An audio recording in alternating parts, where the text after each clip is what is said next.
Bienvenue dans cette maison et bienvenue à nos internautes. Que le Seigneur vous bénisse. Donc nous allons commencer notre culte et avant de laisser toute la place au groupe Louange, eh bien je vous invite tout simplement à fermer les yeux. Nous voulons remettre ces instants entre les mains du Seigneur. Merci.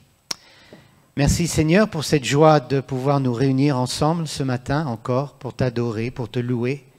Je te demande de bénir ce culte Seigneur, de conduire toutes choses avec ton esprit. Merci. Merci Seigneur pour ce temps où nous allons pouvoir t'apporter notre reconnaissance et notre adoration. Merci Seigneur. Et tu veux bénir tous nos internautes qui nous regardent là maintenant en direct. Bénis-les là où ils sont et pose ta main également sur tous ces bien-aimés qui sont malades et qui ne peuvent venir ici. Bénis-les également Seigneur et nos aînés aussi. Au nom de Jésus. Amen. Dieu vous bénisse. Soline, je te laisse la place. Merci bien. Bonjour Église. Alors, je vous propose de vous lever.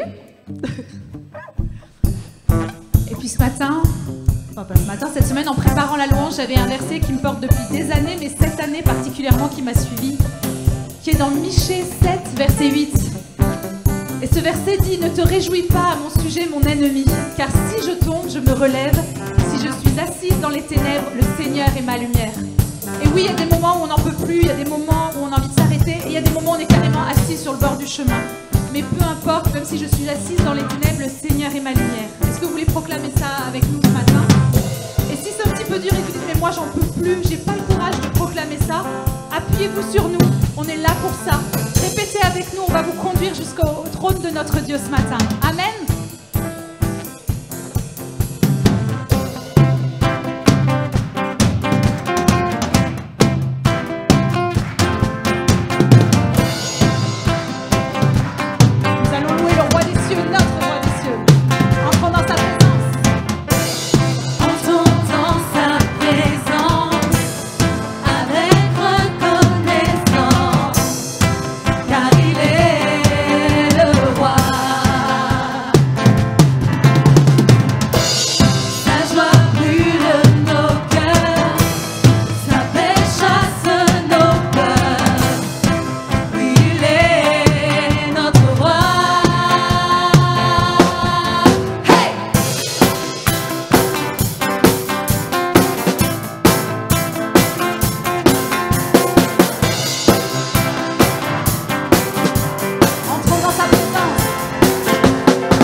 Tous les rachetés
pousse un cri de joie. Hey! Amen.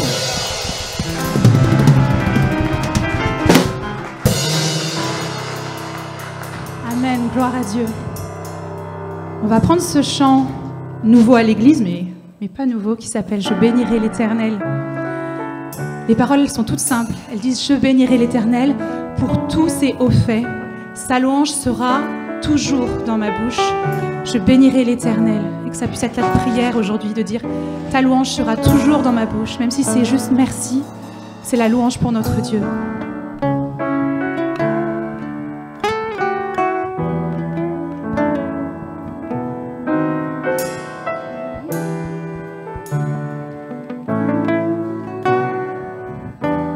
Je bénirai l'Éternel. Je bénirai l'Éternel pour tous ses hauts faits. Sa louange sera toujours dans ma bouche. Je bénirai l'Éternel. Je bénirai l'Éternel pour tous ses hauts faits. Sa louange sera toujours dans ma bouche. Je bénirai l'Éternel. Je bénirai l'Éternel pour tous ses hauts faits. Sa louange sera toujours dans ma bouche. Je bénirai l'Éternel. Encore une fois, je bénirai l'Éternel. Je bénirai l'Éternel pour tous ses hauts faits. Sa louange sera toujours dans ma bouche. Je bénirai l'Éternel. Oh mon âme, bénis l'Éternel.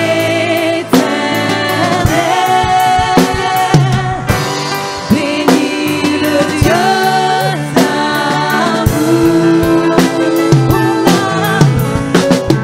Oh mon âme, bénis l'Éternel.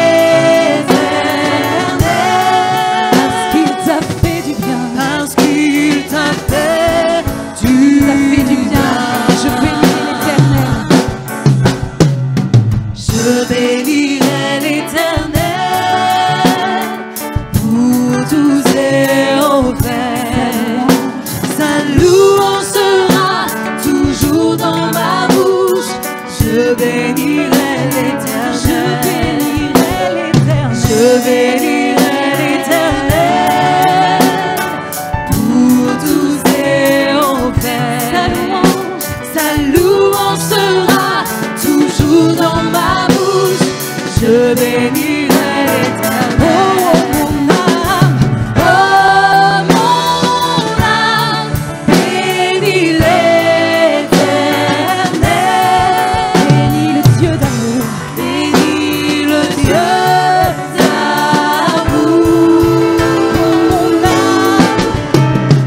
Oh mon âme, bénis l'Éternel. Parce qu'il t'a fait du bien. Parce qu'il t'a fait du bien. Parce qu'il t'a fait du bien. Parce qu'il t'a fait du bien. Il m'a fait du bien. Oui, il m'a fait du bien. Jésus m'a relevé. Jésus m'a m'a restauré. Jésus m'a restauré. Et il m'a racheté. Et il m'a racheté. Je bénirai l'Éternel. Je bénirai l'Éternel pour tous ses hauts faits. Sa louange sera toujours dans ma bouche. Je bénirai l'Éternel. Je bénirai l'Éternel. est offert. Sa louange sera toujours dans ma bouche.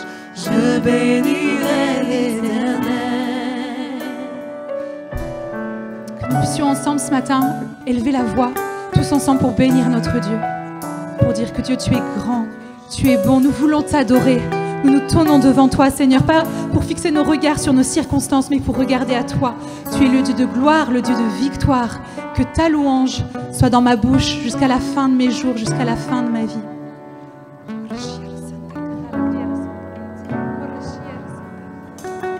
Parce que tu es bon, Seigneur, et que tu es saint. Tu es le Dieu tout-puissant, tu es le Dieu 3 fois saint. Amen.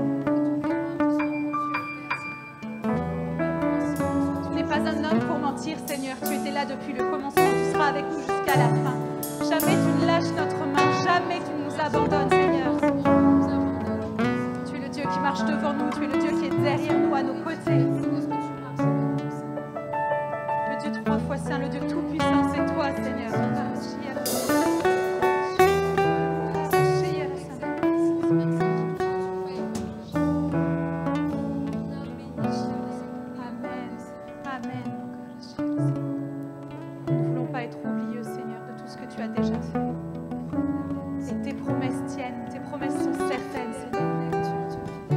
Sont certaines, tu seras avec nous jusqu'à la fin. Jamais tu ne lâches notre main. Tu renouvelles nos forces. Ceux qui comptent sur le Seigneur, ils renouvellent leurs forces. Ils s'élancent comme des aigles.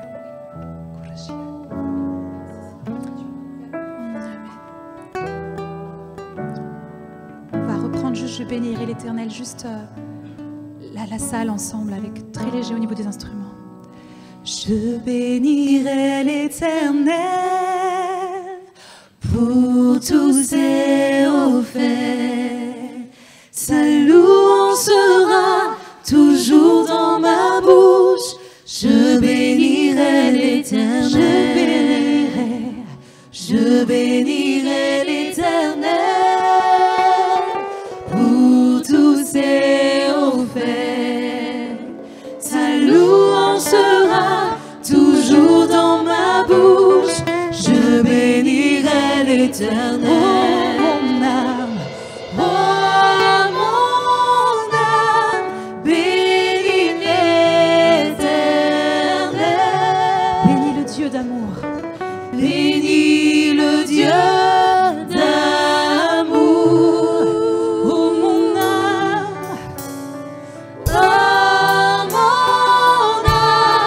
bénis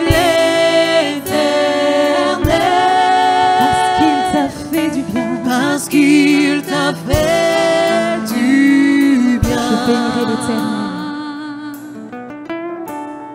Je bénirai l'Éternel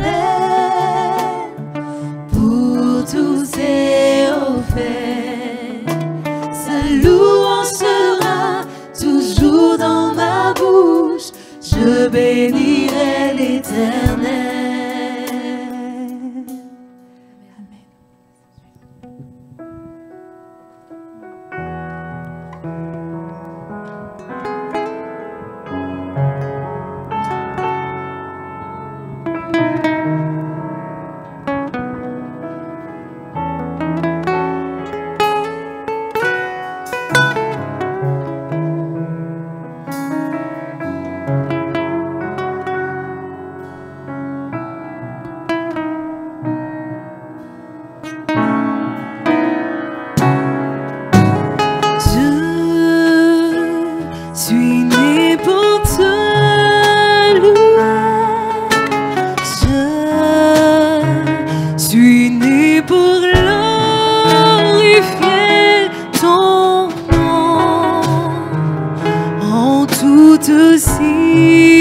Circonstance à prendre, te dire merci, je suis né pour t'aimer, je suis né pour t'adorer, mon Dieu. Oh,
que nous pouvons reprendre ce chant et après avoir un temps où chacun puisse adorer le Seigneur tout simplement, ensemble, rechantons ce refrain, s'il te plaît. Merci. Alléluia.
Alors que la musique continue, élevons nos voix pour louer Dieu, frères et sœurs.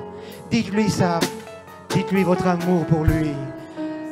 Voilà, ouvrez vos voix. Alléluia, merci Seigneur. Nous sommes nés pour t'adorer ce matin. Nous t'adorons Jésus. Alléluia. Bénissons ton nom. Alléluia. Oh, gloire à toi Seigneur. Gloire à toi. Louons Dieu ensemble. Alléluia. Alléluia. Il est là le Seigneur, oui. Oh, gloire à toi, Jésus. Merci pour ta présence. Merci parce que tu fais du bien. Tu coules sur nous, Esprit de Dieu. Tu viens renouveler le faible. Tu viens fortifier le fort. Oh, sois loué, Jésus. Alléluia. Oh, alléluia. Alléluia. Rechantons ce chant maintenant. Je suis né pour te louer. Alléluia.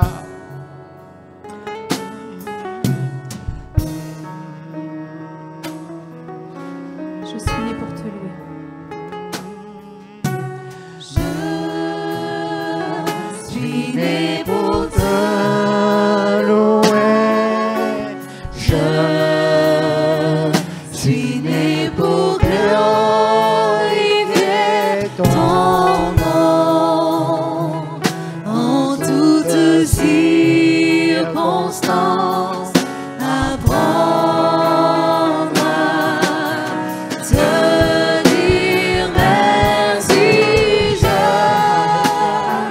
suis né pour t'aimer. Je suis né pour t'adorer, mon Dieu.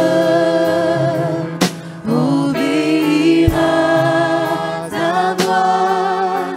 Je suis fait pour toi. Alléluia.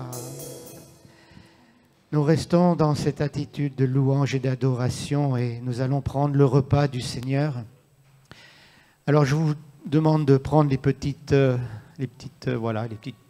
boîtes comme ça. S'il n'y en a pas, qui n'en ont pas, vous pouvez lever la main s'il vous plaît.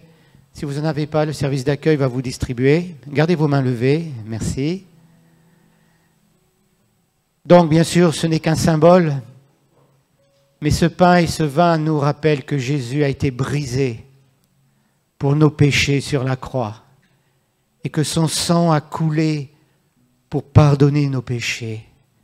En prenant ce pain et ce vin, nous nous rappelons ce que Jésus a fait pour chacun d'entre nous, pour moi, pour vous. Alors tous ensemble, dans une communion, les uns envers les autres, prenons ce pain et ce vin maintenant.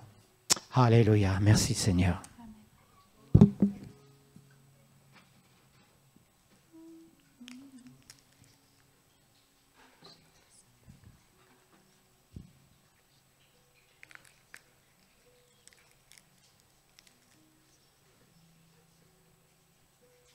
Prenons ce pain, donc.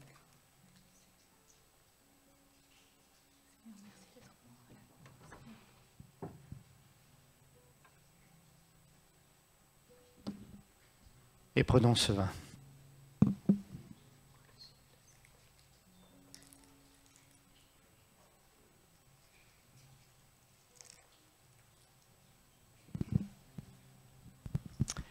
Alléluia, Seigneur, merci. Alléluia. Merci, Seigneur, pour ce pain et ce vin, merci. Merci de bénir ton Église, Seigneur, rassemblée ici, et pour ceux qui sont sur Internet, bénis tout ton peuple ce matin. Que tu puisses disposer nos cœurs pour entendre ta parole maintenant. Au nom de Jésus. Amen. Amen. Eh bien, je vous invite à vous asseoir et nous allons, sans plus tarder, partager la parole de Dieu.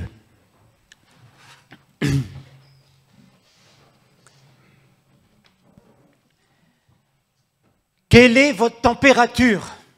Oh là! Attends, Michel, tu as mal compris, on est dans une église, on n'est pas dans un hôpital ou chez le cabinet du médecin. Mais je vous pose la question, quelle est votre température spirituelle? Vous savez que la température du corps humain, c'est 37,2, 37,3. Et quand on approche les 38, on commence à être fébrile et à avoir de la fièvre. Ça, vous le savez tous.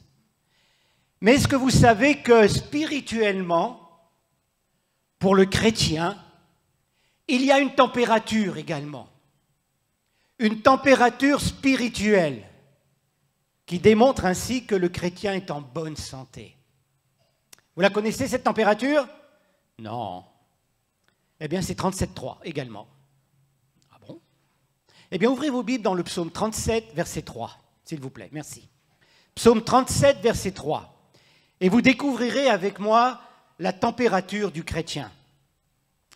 Je vous lis, psaume 37, verset 3. « Confie-toi en l'Éternel et pratique le bien. Demeure dans le pays et prends la fidélité pour pâture. » Voilà la température du chrétien. Confie-toi en l'Éternel et pratique le bien. Demeure dans le pays et prends la fidélité pour pâture. Et si vous regardez un peu plus, quand on s'approche de 37,8, il est écrit au verset 8 de colère, de fureur, d'irritation. Donc vous voyez, dès qu'on commence à monter dans les degrés, ça ne va plus. Il y a la fureur, la colère, etc. Mais tant qu'on reste à 37,3, on est bon. Alors permettez-moi de vous poser cette question. Quelle est votre température maintenant? 37,3? Eh bien, on va étudier ce verset, si vous voulez. Première partie. Confie-toi en l'Éternel de tout ton cœur. John Patton, 1824-1907, un Écossais, s'est rendu aux Nouvelles-Hébrides, c'est un groupe d'îles dans le sud-ouest du Pacifique, pour parler à ces gens de Jésus. Les habitants de cette île étaient cannibales et sa vie était bien sûr en danger. Patton décida de travailler sur la traduction de l'évangile de Jean, mais trouva qu'il n'y avait pas de mots dans leur langue pour confiance. Personne ne se faisait confiance. Ben oui, on comprend, hein. Vous étiez invité à manger, vous étiez le dessert. Vous compreniez que vous ne pouvez pas tellement faire confiance aux personnes. On devait refuser les invitations. Bref, Patton ne trouvait pas de mots pour désigner le mot confiance. Un jour, un des habitants de l'île, après avoir couru dans la jungle, rentre dans le bureau de Patton et, voyant une sorte de fauteuil, se jette sur le fauteuil complètement exténué, à bout. Et Patton de se lever de son fauteuil et dire « Ce que tu viens de faire là, comment ça s'appelle dans ta langue ?» Alors, l'habitant de cette île dit ça signifie s'appuyer son poids, s'appuyer sur ce fauteuil de tout son poids. Et Patton utilisait cette expression pour traduire le mot « confiance ». Et donc, frères et sœurs, confiant, confie-toi en l'Éternel, signifie ni plus ni moins que sur lui je me décharge complètement. Je m'abandonne complètement de tous mes soucis et de tous mes tracas. Mais le faisons-nous, frères et sœurs? Avons-nous la bonne température? Même si actuellement, tu n'arrives pas à trouver un travail, tu arrives au bout de tes allocations chômage et tu n'as rien en vue. Même si peut-être tu es malade, peut-être as-tu un cancer, les chimios s'enchaînent et tu ne vois rien venir. Peut-être tu n'es pas sûr de ton avenir. La Covid est passée par là et tu te demandes, mais qu'est-ce que je vais faire pour mes besoins familiaux, pour les études de mes enfants, pour mon couple, pour ma vie? Qu'est-ce que je vais faire? Ou alors, peut-être est-ce un problème intérieur que personne ne voit mais qui est là et qui te fait mal. Vous savez que les 2/3 de notre être sont cachés, invisibles, secrets. C'est un peu comme un iceberg. C'est là dans notre esprit, dans notre âme que se trouve la plus grande partie de notre vie, de notre univers personnel. D'ailleurs, quand la Bible parle du cœur, il parle non pas du cœur en tant que muscle cardiaque, mais de notre univers personnel. Et dans ce cœur, là se joue tant de drames. Et dans ce cœur, là se cachent tant de blessures. Et dans ce cœur se dissimulent tant de failles. Et là se révèlent tant de cicatrices pas encore refermées, une trahison, une amertume qui va influencer tout le reste de votre vie, un grand chagrin, le perte de quelqu'un. Et permettez-moi de vous dire une chose. Ce que je vous apporte ce matin, ça ne vient pas parce que je l'ai lu dans un livre ou parce que j'étais sur Internet, mais c'est vrai. Quand le deuil frappe, il y a un peu plus d'1 an, nous avons perdu un petit-fils qui s'appelait Noé. Il a vécu une dizaine d'heures à l'HFME, puis il est décédé en réanimation. Si je n'avais pas compris ce que cette expression se confier en Dieu voulait dire, où serais-je maintenant? Je sais où je serais. Au Vinatier ou à Saint-Jean-de-Dieu. Et quand il y a des années, je me suis retrouvé seul à 18 ans, sans orphelin, mes parents étant décédés tous les deux, où serais-je si je n'avais pas mis ma confiance en Dieu? Je pense que je me serais suicidé. Chers amis, ce que je vous prêche, ce que je vous dis, ça vient du fond de mon cœur, parce que je sais que quand on met sa confiance en Dieu, quelles que soient nos difficultés, quels que soient nos problèmes, eh bien Dieu est là, il nous relève, alléluia. Que ce soit vous qui êtes là dans cette salle, que ce soit vous les internautes qui m'écoutez, quelles que soient les difficultés de la vie qui nous assaillent, quelles qu'elles soient, se confier en Dieu signifie ni plus ni moins se décharger sur lui de tout et lui s'occupe du reste. Mais le faisons-nous?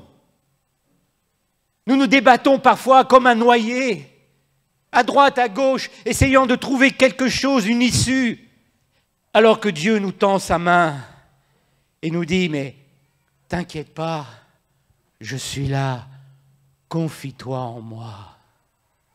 Et ce matin, le Seigneur, je crois dans mon cœur, appelle plusieurs personnes parmi nous à vraiment se confier en Dieu de tout son cœur.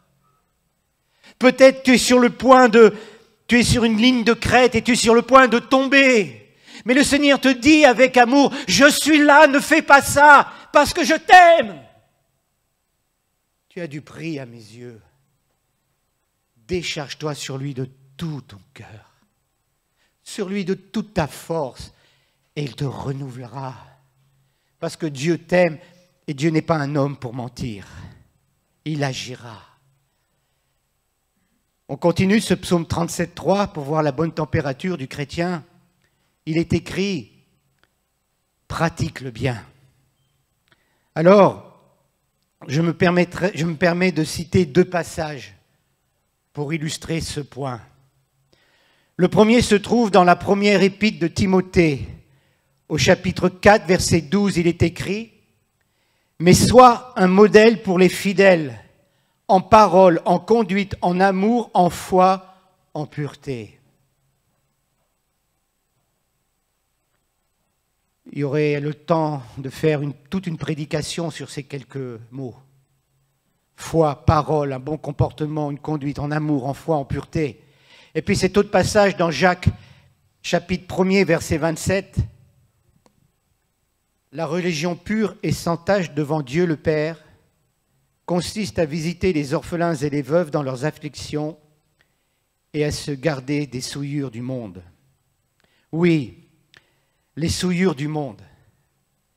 Veillons sur nos portes, sur ces portes d'entrée.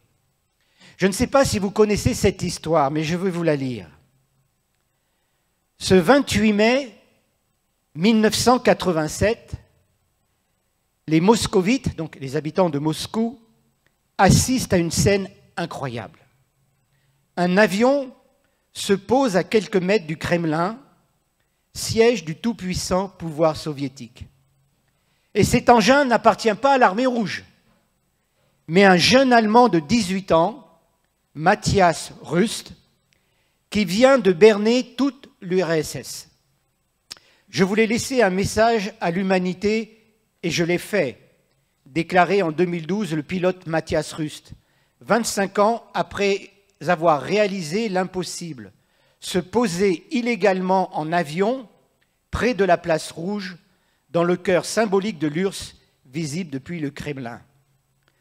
En 1987, cet immense pays est politiquement déstabilisé, mais il n'en reste pas moins une grande puissance et le gardien d'un rideau de fer qui coupe symboliquement l'Europe en 2 camps, capitaliste à l'ouest et communiste à l'est. Et pourtant, ce jeune, à bord d'un Cessna 172 qu'il a loué en Allemagne, ce jeune homme de 18 ans survole en rase-motte la place et se pose en face de la célèbre cathédrale Saint-Basile de Moscou. Rust a décollé de Finlande, passé la frontière soviétique et a survolé l'immense territoire pendant près de 800 km sans rencontrer la moindre embûche, humiliant ainsi le système de défense d'un État pourtant très militarisé, mais en déliquescence. Arrêté, après la sortie de son avion, Rust est condamné à 4 ans de prison, mais il ne passera en tout qu'1 année derrière les barreaux. L'avion, devenu symbole d'un vol vers la paix, est exposé au musée des techniques de Berlin aujourd'hui.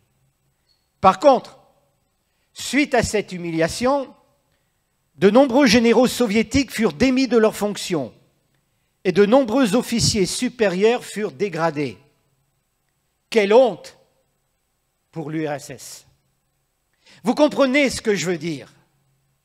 L'ennemi qui nous veut, qui veut notre peau, va pas venir nous attaquer avec un char d'assaut. C'est trop gros.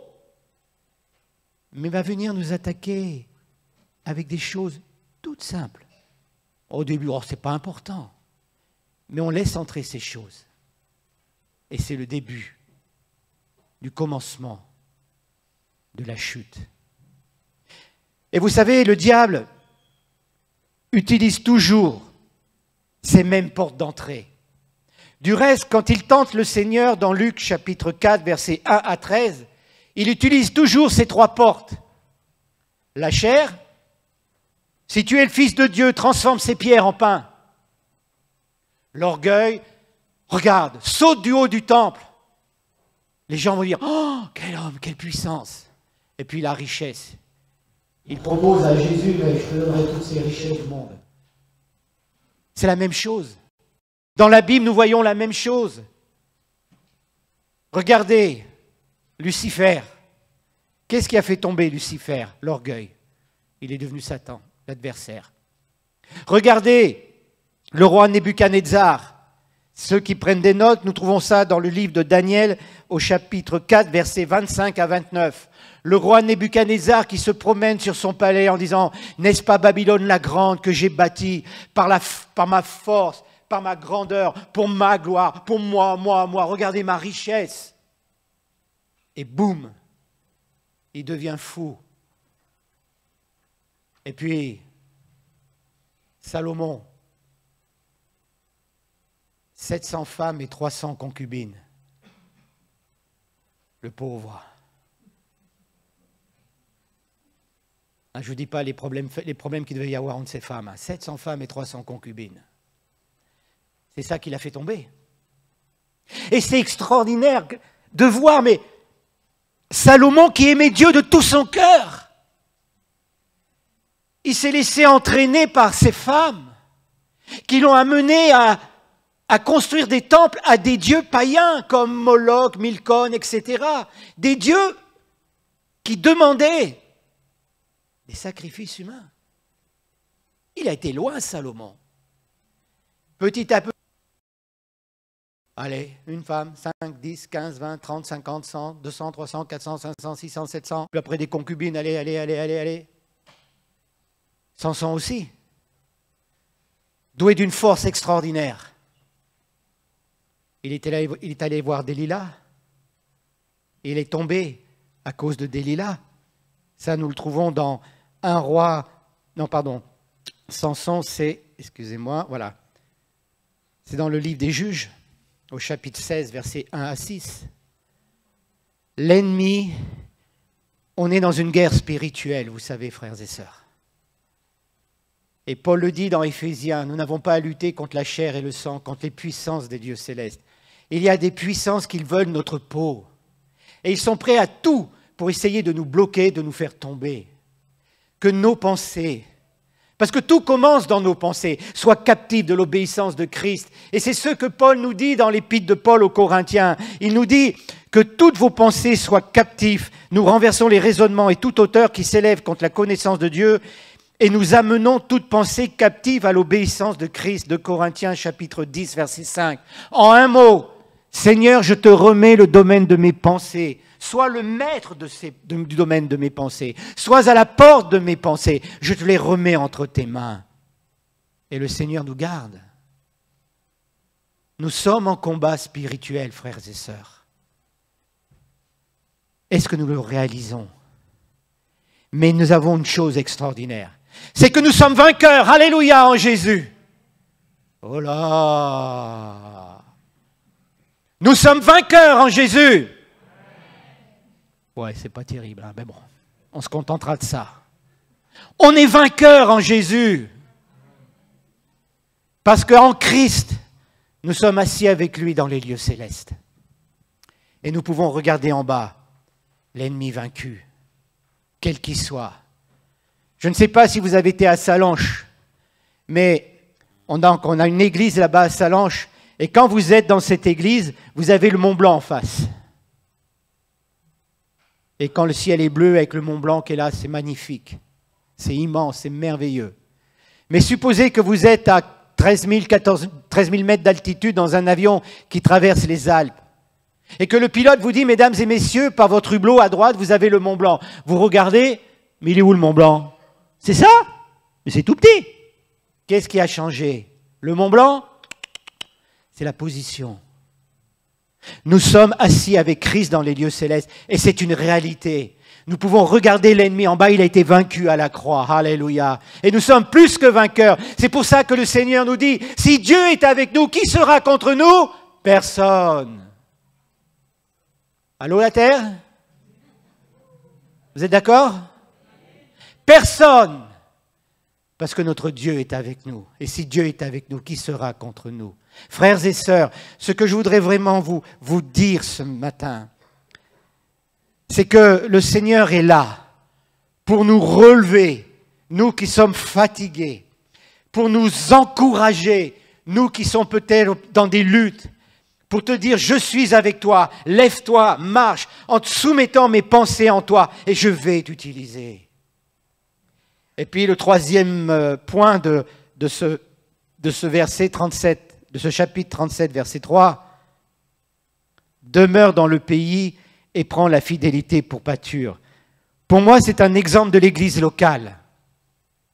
Ou dans l'église locale, tu peux utiliser les talents que Dieu t'a donnés, ou les talents que Dieu veut te donner. Et je voudrais insister sur un point, c'est sur Étienne dans le livre des Actes. Au début, on voit Étienne qui sert à manger. Mais nous voyons quelques pages, quelques versets plus loin, le même Étienne capable de faire des miracles et des prodiges. Pourquoi ? Parce qu'il a été trouvé fidèle par Dieu dans ce qu'il faisait dans son église en donnant la nourriture aux tables. Dieu l'a utilisé, il lui a donné un autre ministère, alléluia. Et c'est la même chose pour nous. Dieu veut nous élever pour glorifier Jésus.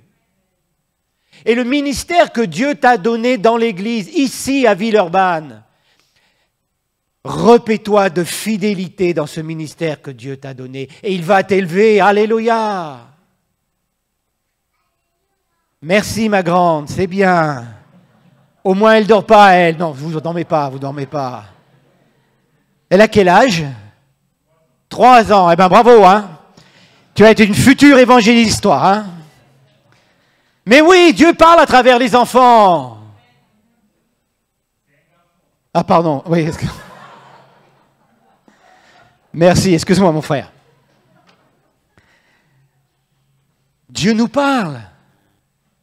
Et il veut vraiment nous encourager ce matin. Demeure dans le pays.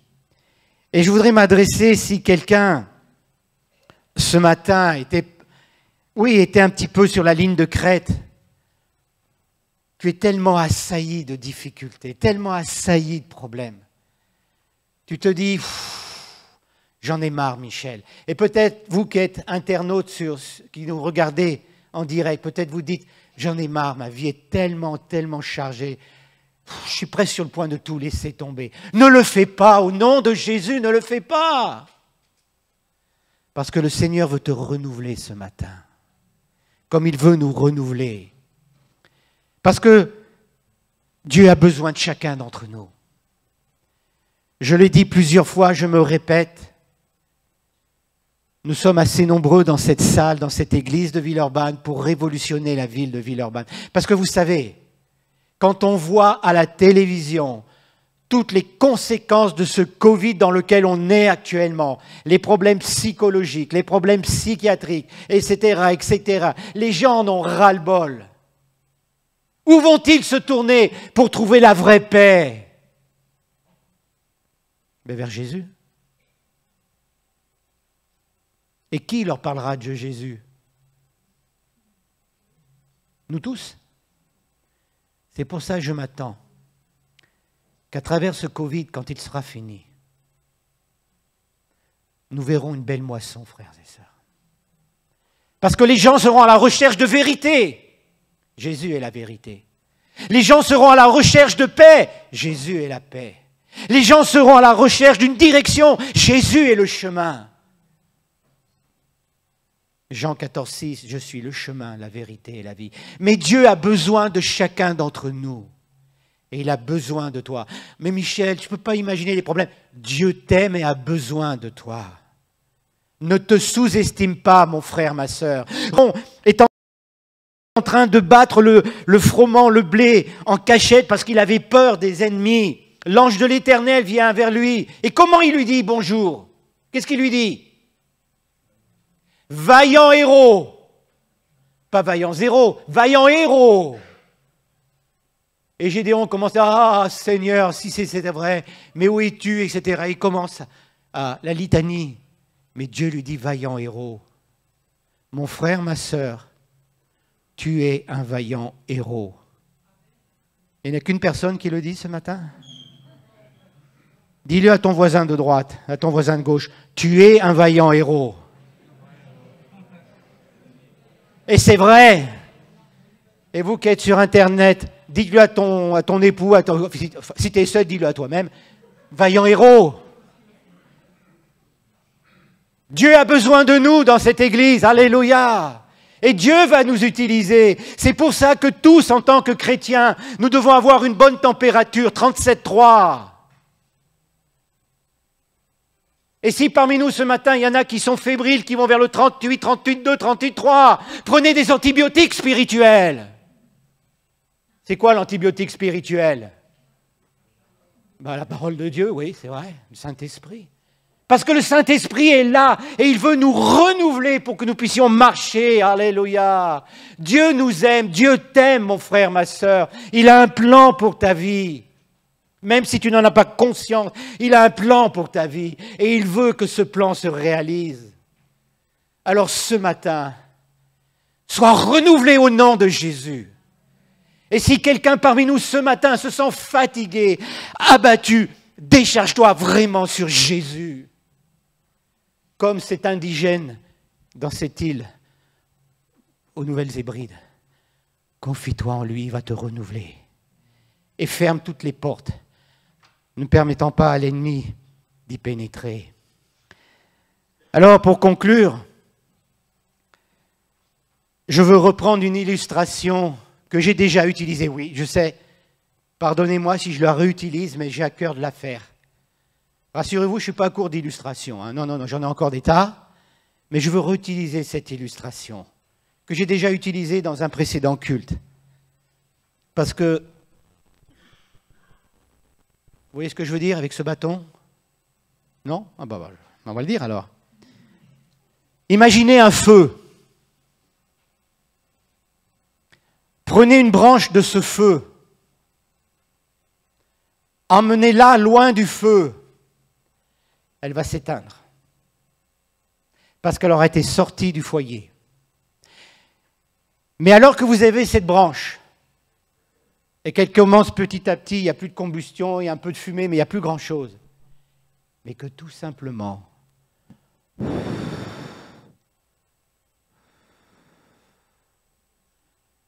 la combustion va reprendre. Et cette branche qui fumait, qui était enfumée, va rebrûler. Le souffle, c'est le souffle du Saint-Esprit ce matin. C'est le souffle du Saint-Esprit ce matin qui veut souffler sur ta vie pour te remettre en feu pour le Seigneur. Alléluia.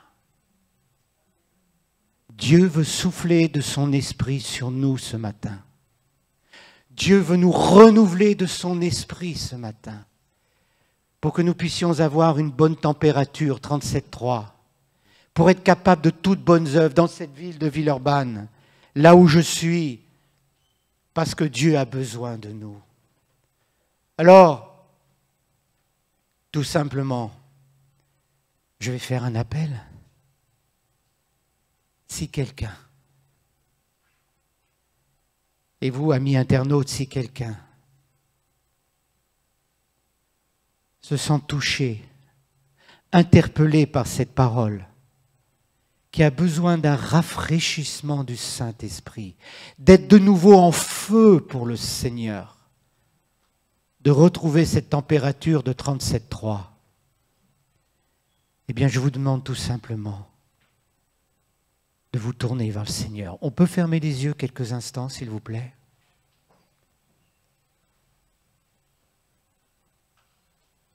Nous fermons tous les yeux, également vous, amis internautes, qui nous regardez en direct. Je ne vais pas vous demander de venir devant, de vous lever. Non, les conditions sanitaires, nous devons les respecter.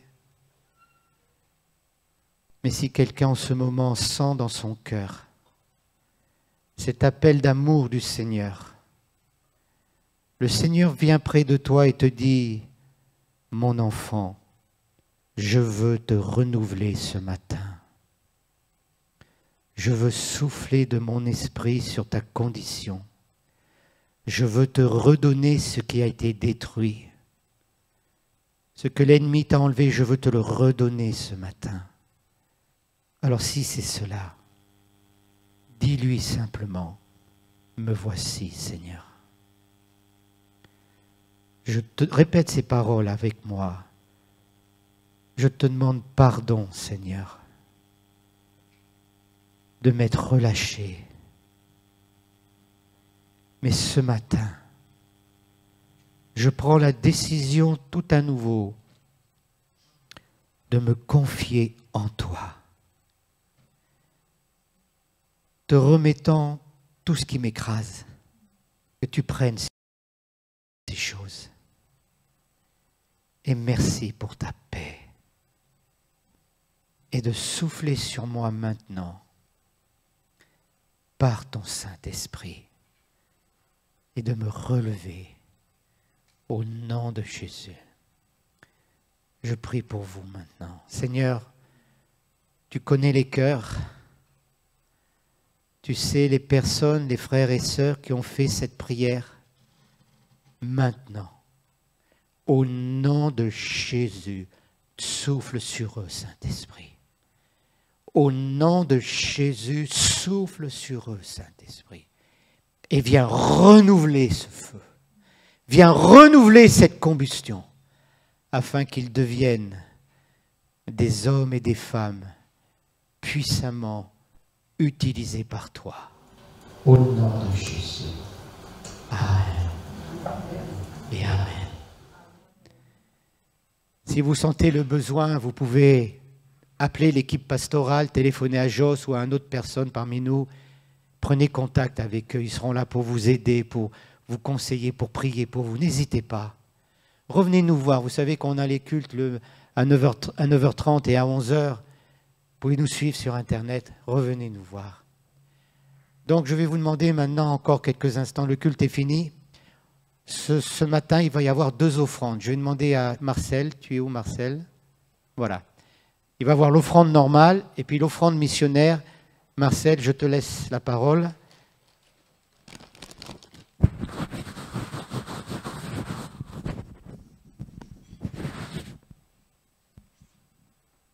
Oui, bonjour à tous. Je viens vous donner des nouvelles de Carlos et Richel. L'offrande sera pour eux aujourd'hui. Alors, ils sont toujours en France. Ils pensaient partir là en avril et les frontières se sont fermées à nouveau. Ils ont un grand espoir de partir au moins en mai. Et ils vont bien. Carlos profite de ce temps en France pour des soins médicaux. Richel continue sa formation de théologie et ses cours d'arabe de manière à pouvoir garder tout son acquis et être tout vraiment opérationnel lorsqu'ils repartiront. C'est vraiment leur grand désir de repartir. Et voilà, Carlos doit avoir le vaccin à la fin du mois, ce qui facilitera la prise d'un billet d'avion. Et voilà, merci pour vos prières pour eux, merci pour votre offrande qui va circuler dans les petites boîtes rouges et blanches. Si vous souhaitez leur faire un chèque, vous pouvez le faire à l'ordre du phare d'Espérance et vous recevrez en fin d'année, comme à chaque fois, un reçu pour les déductions fiscales. En tout cas, merci à vous et prions pour qu'ils puissent repartir au plus tôt. C'est vraiment leur désir. Dieu les a appelés là-bas en Afrique du Nord. Ils ont vraiment un grand désir de repartir. Ça a été une période très difficile, ce temps de confinement, mais que les portes s'ouvrent et qu'ils puissent exercer leur ministère là-bas. Au revoir.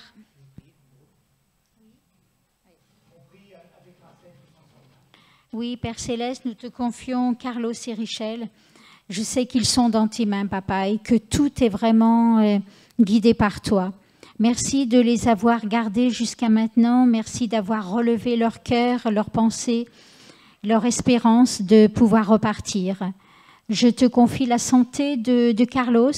Merci pour ce temps mis à part qui lui a permis de rencontrer les médecins et d'être mieux.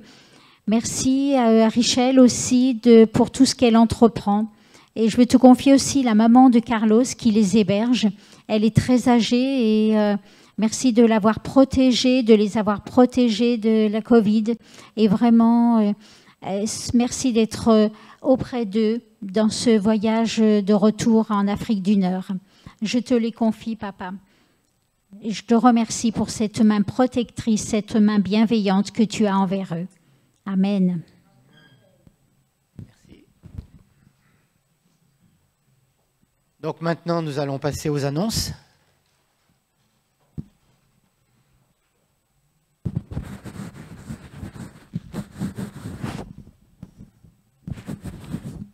Alors donc dimanche prochain, c'est le culte des familles à 10 h. Donc c'est un temps pour les familles. Venez avec vos enfants. Voilà, merci. Donc c'est la semaine des groupes contacts. Si vous ne savez pas, donc les groupes contacts, pour ceux qui ne le savent pas, ce sont dans les maisons, dans la courlie de chrétiens, nous nous réunissons pour prier, lire la Bible. Mais là, c'est en distanciel. Donc si vous voulez joindre un groupe contact, venez me trouver et vous demandez à l'accueil, on vous indiquera le groupe contact. Alors voilà, les consignes, limiter les contacts. Une consigne vraiment importante, c'est au milieu, ne pas vous regrouper avant et après le culte. Si tu peux bien laisser cette... merci. C'est la question sanitaire. Vous savez, on n'a pas le droit de se réunir en petits groupes. Donc, dès que le culte est fini, c'est donc le service d'accueil, c'est Marcel qui va venir vous chercher pour que vous puissiez sortir tranquillement, en respectant la distanciation. Et dans la cour, bien sûr, vous pouvez vous saluer, un coup de coude, un coup de poing, un coup de pied, enfin non, voilà, gentiment. Pas un bisou en tout cas, hein, voilà, simplement. Discutez, mais discutez en retournant à votre voiture, etc., pour éviter qu'il y ait des attroupements devant la...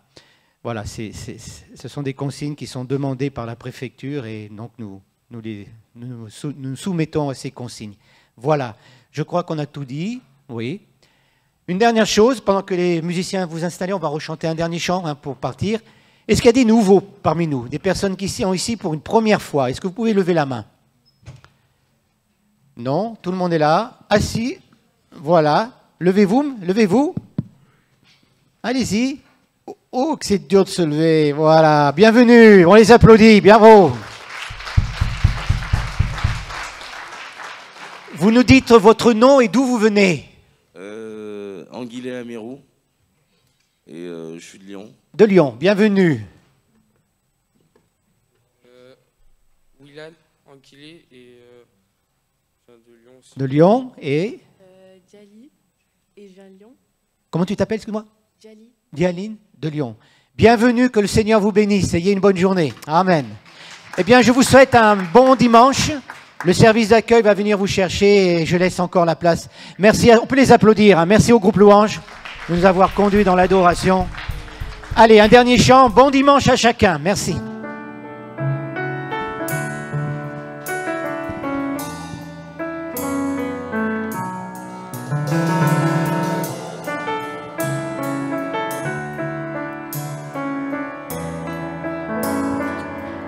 Je bénirai